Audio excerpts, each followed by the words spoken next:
welcome back to Guns Rust Podcast, where we are positively Patreon, and today is a highlight of a new player. It is Christos Tzolis, or Zolis, or Solis.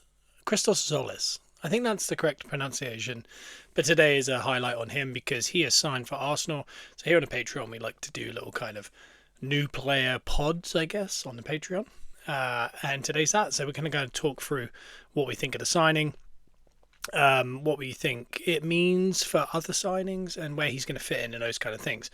So with that, I'm just going to start. Christos Tzolis, Greek international, comes from FC Bruges? Is it FC Bruges or is it just Bruges? I think it's just Bruges. The Belgian league, he's come through Norwich as well. He's got an interesting pathway from his career because this is a guy, he's 24 years old. He won't be 25 till next year. Everyone will be happy to know, because I know that you're only 24 until you're 25, unless you're already 25. Because in football, that is a very regular kind of Bruno Gomes things happening right now. He's 28. But he'll be 29 in October. It's like, but that means he's 28 now, doesn't it? So, yeah, he's from Greece. 2002, January 30th. He's a left winger. He is 5'10". He's going to be the number 17 for Arsenal. But youth career, he kind of came through PAOK. So that is the... Why do I not even know what that stands for? I can't actually think of what that stands for, but you know the team. They're from the Champions League. That kind of they're a good team. But that was his youth setup, and that is he played there until 2020. So it's mad to think when you think of young players now that 2020 was the end of their youth kind of career. I just find that really strange. It just feels very. It feels too modern for that to be the start of it. But similar age to Saka, and obviously coming through, he came through at 18. So after the youth career, he actually started to play for PAOK in Greece, which he got 42 appearances and 7 goals between 2019 and 2021. He was then sold permanently to Norwich, where he got 1 goal out of 27 games, including his debut against Arsenal at the Emirates. Not a goal, but one of the appearances. He then went on loan in his second year at Norwich, where he went to Twente in Holland and got 1 in 10, but didn't play much. Then the following year went on loan to Düsseldorf, where he got 22 goals in 30 games, which is an unbelievable return because, I mean, a guy who was getting 1 in 27 for Norwich and 1 in 10 in the Dutch league and in the Premier League, he moves over there to Germany and he gets 22 goals in 30, which is, 75% of the games he's scoring in. And then he goes to Bruges, and in Bruges, he then permanently gets sold by Norwich to Bruges. He's spent the last 2 years there. He's done 74 appearances and 33 goals. And notoriously, he's got around, I will double check this exact one, but 44 assists. So very good numbers. And for Arsenal, no goals, no assists, obviously. For Greece, national team, he's 34 games and 9 goals. That's a good metric because that's the thing here is we're all worried about the Belgian league. We're all worried, does it translate? And I think Opta have Belgian league as 9th best. I think that's 2 under the Championship. He didn't actually play for Norwich in Championship, played only in the Premier League for them. You got the Greek league, you got the Premier League briefly, then you've got the Dutch league, the German league, and then the Belgian league back to the Premier League. But the international goals do help because obviously in international level you play against massive levels of players across the whole world, and to score 1 in 3 is very good going for your national side, or 1 in 3.5, maybe 4. So that's not bad at all. I'm just looking, Norwich, when they sold him to Bruges, he was sold for €6 million. The loan at Düsseldorf, the Düsseldorf were in Bundesliga 2 at the time, so the 22 goals was in the second division of the Bundesliga, so that is not Bundesliga metrics, just as a little kind of reminder. And then obviously in the Belgian league he did extremely well. So it's I like the signing. There's something that very much excites me. I said on the podcast this week, it has a Hleb type thing to it. To an extent, it also has in a different way, a Trossard version to this, like a different kind of version. But I mean, someone who came from the Belgian league at a similar age, I believe. Because if you think about it, Trossard is 31 now. He's gone to Turkey now. But when he went to Brighton from, I think it was Genk, and he had a lot of loans across Europe in second divisions for a lot of that. And then he eventually went from Genk, because at Genk, Trossard pretty much got 1 in 3. He went on loan throughout the early stages of that career to places like Lommel United, Westario, Lommel United again, and then Leuven, these are lower league Belgian sides. And then he got sold to Brighton, where he got 25 goals in 116 appearances. He then had 123 appearances, so very similar for Arsenal, where he got 27 goals, so slightly more appearances. So he pretty much likes to get 1 in 3, 1 in 4 goals. Again, very similar metrics to what I just said about Tzolis. And he went to Brighton in 2019. That was 7 years ago when he was 24 years old. So he made the kind of jump after a lot of loans at 24 to the Premier League with Brighton and carried on the numbers he was getting in Belgium.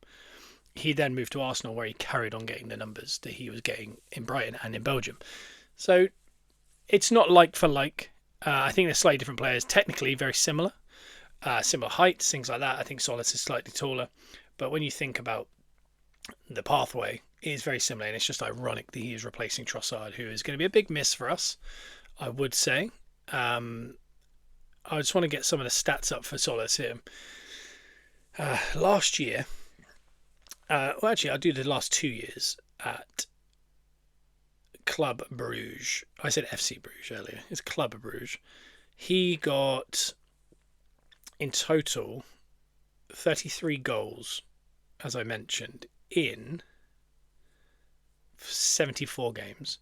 But the assists were 26. This was in, in the first year he got 23. Sorry, in the last year he got 23 assists and 17 goals in the Belgian league. That is 40 in 36 games. He's got 6 yellow cards along the way. So very he's getting about very similar to Trossard in the sense that not many wingers get 6 bookings in a year, but he did. So that's something we can look out for. But in the first year he was there, he got 6 assists and 16 goals. And again, when I was talking about that 1 in 3, 1 in 4 kind of number, he's actually getting 40 goal involvements in 36, which is unheard of. I think across Europe, only Harry Kane had more goal involvements in 25-26. So really good kind of company to be in. Again, the league is an issue. We do think about the league, and it's not necessarily because the league is bad. It's just the level of fullback or the level of defender or the level of goalie, level of maybe coaching for the teams they're against are definitely lower than the Premier League, massively lower than the Premier League. I'd say Premier League, I think Opta has Premier League at 1. This is 9th. Championship at 7th. And then the Bundesliga is around 3rd or 4th, and that's where Harry Kane's doing it. But the Premier League is a big old jump. But like I said, with Trossard, it is possible. In the Champions League in his first year at Bruges, he played 12 games, got 1 goal, 3 assists. Again, that 1 in 4 kind of mark. And then last year he played 9 games and he got 2 goals, 1 assist. So again, 3 in 9. Goal involvements, 1 in 3. Very similar metrics to Trossard, as I've mentioned. The Belgian Super Cup, he has scored both times he's played for them in that. There is something very Gyökeres about this as well. I mean, the Norwich move, like the Coventry Brighton / move for Gyökeres, going to a league we all question, is he good or is it the league? And again, Gyökeres, maybe there's still a debate. Was it the league? Was it the player? Because even after scoring 22 goals in all competitions, again, that 1 in 3 mark, because he's played about 60 games for us last year, Gyökeres, people still don't know. And I think if I had to maybe make a guess right now of the type of metrics and numbers that Tzolis needs for people to kind of accept it, it's so tough to gauge right now because we don't know if a secondary wing is coming in. Is he number 1 ahead of Martinelli? Is Martinelli ahead of him? Is there a large signing like a Barcola and Alvarez? Is Eza moving out there permanently? Is it Vinny Jr., which there's been reports overnight that Real Madrid are going to move him on and Arsenal would be silly not to be in for him? I don't know. I just think overall, is he going to play over 40 games in all comps next year? Minus obviously injuries, if injuries happen. Will he play over 40 games? Yes. I think he'll play sub a lot. I think the start of the season he's going to play a fair few. It might become a sub. I think that metric, I think it crosses over. I think in a team, the league's better, the fullbacks are better, the defenders are better, coaching better, goalie's better. But the team he's in is better. The team's releasing him in areas. And again, if you think of someone like Max Dowman in youth football, he looks unbelievable. But he also looks unbelievable in Premier League football. So sometimes it's just talent, and you put a player in the same situation, but a higher level around him, he's lifted with it. So, all ties lift all ships kind of thing. I don't know. So if you're technically gifted, you know how low the goal is. If you've got players finding you in the right areas and you know how to get in the right areas, I don't really see the problem. I think you'll play 40 games or more next year, which is a stretch because obviously that's more than the Premier League campaign. If we were to go out of 2 competitions quick, it would mean he'd played majority of the Premier League games and majority of the Champions League games, or some of the Champions League games. And I do think so. I think if he touches even what Eze or Trossard did last year, he'll be doing. We'll have to consider that success because Trossard at his level, we knew what we were getting with Trossard. He was 30, 31 this season. Like I said, 1 in 3 throughout his career of goal involvements. Did 3 years at Brighton, 3 years at Arsenal, and he was pretty consistent. So when we look at Trossard's stats from last year, he played. By the way, got 2 goals in his World Cup as well. Just going to get his transfer marked up for Arsenal. What did he do?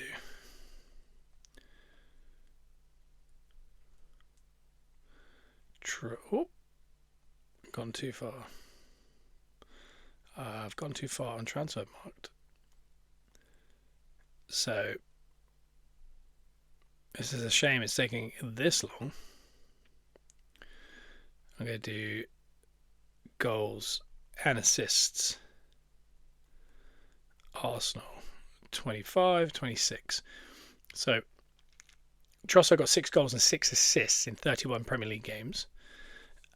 He got roughly 10 goals and 10 assists across all competitions as Arsenal secured.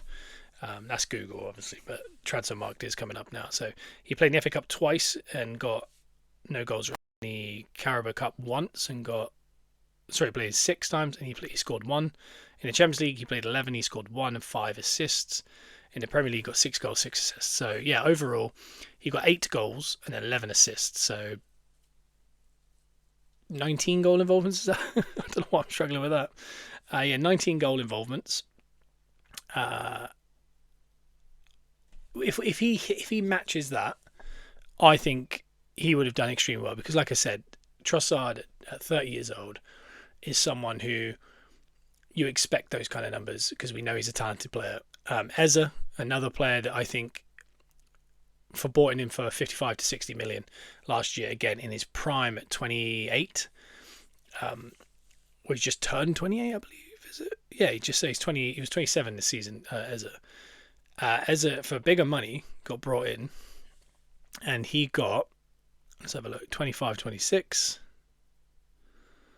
Oh, I don't like it when it's not transfer marked. Where's transfer marked? Let's have a look. Get in there.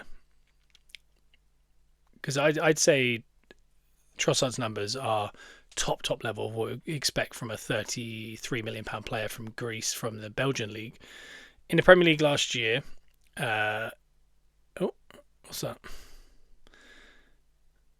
My word. I should have had this loaded up earlier. He got 7 goals and 2 assists in the Premier League last year, which is 9. I don't remember what he got in the Champions League, so I'm just trying to find that. I don't know why it doesn't tell me. So in the FA Cup, he played 3 games, got 1 goal, 2 assists, so that puts him at 12 total. He got 4 games in the EFL Cup, got 1, so that's 13. Champions League, where are you? He got 13 games and he got 2 goals and 1 assist. So around 16. So between 16 and 19, between Eze and Trossard, if he gets, I think even if he touches 16, I think we'd be chuffed, because even though I believe a lot of people thought Eze had an average year, he didn't. He played more games than he's ever played in his life. 16 goals and assists, goal involvements in a year is very good. I mean, when you look at someone younger than him in their prime, like Wirtz, who were bought for well over 100 million, didn't get that. I think it's something you kind of go, yeah, he was fine. He didn't play a lot of games, but again, to Tzolis, I think similar to Eze, I think you'll have patches where he's very much in the team, patches where he's just not even seen, and then patches where he's almost used as an instant sub, like an impact near the end, maybe. I think if he gets 12 goals and assists, like 12 involvements out of his 40 games that I think he'll play, so that 1 in 4 kind of area between 1 in 4 and 1 in 3, I'll be chuffed. If he hits Eze's number, I think we could be very happy with that. I think if he hits Trossard numbers or higher, I think we've done a Mosquera. I think we've over hit our, what's the word? We've overdone it. He's performed a lot better than we expect in the first season. Only 24, should be getting better each year, and getting more used to the team. So for me, I think that would be really, really good if he can hit that kind of 18 kind of area. If he hits 20, if he does what Gyökeres did, and again, Gyökeres is a centre forward, but Gyökeres also got 22 goals and about 2 assists. So you'd expect him to get more assists than goals, probably. You'd hope. He's someone who actively talks about in his announcement video, and even in his interview, he talked about when you think about back when Jesus signed, and he said, I don't really care about how many goals I score, it's all about how the team plays. And you kind of think, I think that's what I want to hear from my forward. This guy, Tzolis, he is someone who says, I value assists and goals. And even when they did the announcement video, there's like a mirror he stands in front of, and it's actually got his goals and assists tally next to it. And in the introduction video, if you watch it, he counts them all and makes sure it's correct. So he's very up on what his stats were, better than what I was today with the transfer market. So when you think of it that way, I think he is someone who is going to go, all right, this year I plan to hit 20 goal involvements. And with a team that do play 60 plus games, if he can be a part of most of those games, 1 in 3, that kind of area, I think would be very chuffed. And again, I was very happy with what Gyökeres got. This is a different player, but if he could be in somewhere between Eze and Trossard, he got a lot more than Martinelli. Martinelli got, I think, probably less than 12 goal involvements this season. So when you think of it that way, he will be ahead of Martinelli potentially. But if he isn't, he's going to want to, because that early part of the season, I think, is going to be extremely important for his development at Arsenal, because I think similar to Waneri, I think he's going to get an opportunity during pre-season and maybe the Community Shield and a little bit that early part of the season when a lot of our players aren't back. If he grabs it with 2 hands, I think that will change a lot of people's thoughts. I think there's also, does it change the transfer window a little bit? I don't know. In the Champions League this year, by the way, Martinelli got 6 goals, 2 assists, 8 involvements in 14 games, which is extremely good for Martinelli. But this season, my word, you forget how many games he's played for Arsenal. He's played 278 games and got close to 100 goal involvements, just under, about 2 under. So again, that 1 in 3 area. And again, if he can work in that 1 in 3 area, I do kind of feel he'll fit in perfectly. And the more I watch him, there's some comps you can see that you think, oh, I don't know. And there's some you think, oh, this guy's got something. I think there's just something very exciting about him. It's low pressure, it's low impact. It's someone who's got, a lot to gain, not much to lose. If he's poor, very poor, and we end up having to buy a secondary guy, or a bigger player, maybe we do anyway. 33 million in the modern market is something that you can kind of not write off, but it's someone you can go, yeah, all right. Well, I'm sure with those stats that he had previous to joining us, and then a little bit of exposure at Arsenal, you can kind of sell him back to somewhere like Holland or Belgium or even France and get that 15, 20 million back, quickly. And I think it's something we've got to do better is sell people when they're hot or before they go completely. So, for example, Jesus sold 2 years ago. He's had knee injury, so it's been an issue. But you sell Jesus 2 years ago, you get a fee. We've waited 2 years too long. His one's a bit awkward because of the injuries, but we do this a lot. Martinelli 2 years ago, I think you fetch close to 100 million from a lot of places. I think last year 60, 70 million, and then all of a sudden it's this year, and I still think he's worth all of that. And when you see Somerville going for the price he's going, he's a much better player with much better experience. But you just don't seem to get that kind of figure flown around, and I think we do that. And I think with someone like Tzolis, I think you've got to be kind of like, all right, we'll get a vibe this season, and if he plays 40 plus games and there's 3 or 4 goals and assists combined, and even his general play he thinks average that position, all right, we'll move him on. Get that 15, 20 million back out, take the loss and accept it, and then go buy another winger. I think that's just a part and parcel of the modern game. I think we're not quite up on it yet. But I think I like the fact it's low pressure. I'd love him to be there's a part of me that would love him to be our left winger signing, and he actually plays every game. And by the end of the season, people are going, my God, they've found an absolute star. When you think of Liverpool getting Salah or City getting De Bruyne from Chelsea, but going away, being good, coming back, Bruno Fernandes. There's these players that come from abroad, and you think maybe originally people going, yeah, the price isn't big, they should be okay. We don't know. I'd love for us to find one of these where people go, he's 24. It's not like we're buying an 18-year-old. It was not massive money, and he just massively outperforms it. That's what I'd love. I'd love him to be our guy, but I do have a sneaky suspicion there is another winger coming in, and I don't know if Martinelli's going. And if in that case we do bring in another left winger, and Martinelli is not going, there is a small chance he plays less than 10 games in all competitions, which would be crazy to buy someone for that much when you're not intending to use them as much as we want. But a lot of the things I've just spoken about will depend a lot on if a big star comes in that position and kind of clogs up that pathway for him, or Martinelli does move on, even if there is a star. Similar to Madueke behind Saka, Madueke's going to get enough games, and Madueke's numbers were not good last year.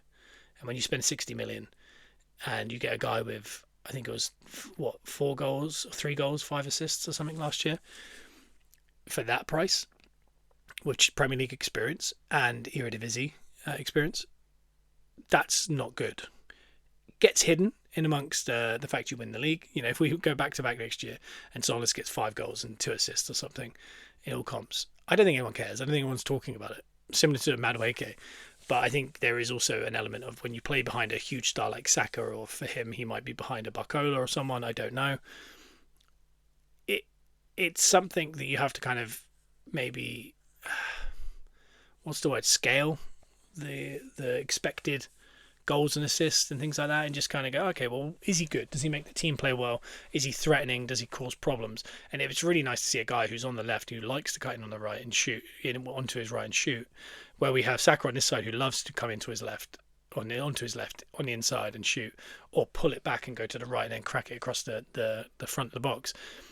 We've had Martinelli do that thing similar to Madueke, where you kind of head down, go to the byline, or stop, put his foot and go back. And I'm not against that, but it's just something that maybe frustrates fans sometimes. But you have someone like Trossard, who I think rose-tinted glasses, I think he's been unbelievable. There's also been times where we thought, why is he so central? Like he kind of drifts in, and when he's outside, he does beat his man actually a lot, but he doesn't necessarily deliver that ball. He doesn't cut in and shoot all the time. He kind of drifts all the way into central spaces to get that shot away, or he's looking for that assist, which I do love. And I think he's more similar to Trossard, but it'd be nice to see a player who does want to be dangerous, does want to score, does want to assist and cut in on that right and get shots away or crosses. And, when you have 2 people on either side doing that, that's when teams start panicking. The other huge part of this guy, for me, is set pieces. We know Saka and Rice are going to be out early part of the season, potentially. We got Rice that takes the corners on the left and Saka on the right, and, in swingers or whatever. This is a guy who got a lot of goals and assists. Sorry, a lot of his assists and expected assists from corners last couple of seasons. He is a player that can play unbelievable dead ball from corners. He can do it from the right and in the left. So that's really important, because when Saka's not in the team, we kind of drop to Madueke and his delivery isn't there. When Rice isn't in the team, we drop it to maybe Odegaard, or Saka has to go both sides. We have an outswing, and it kind of changes the dynamic.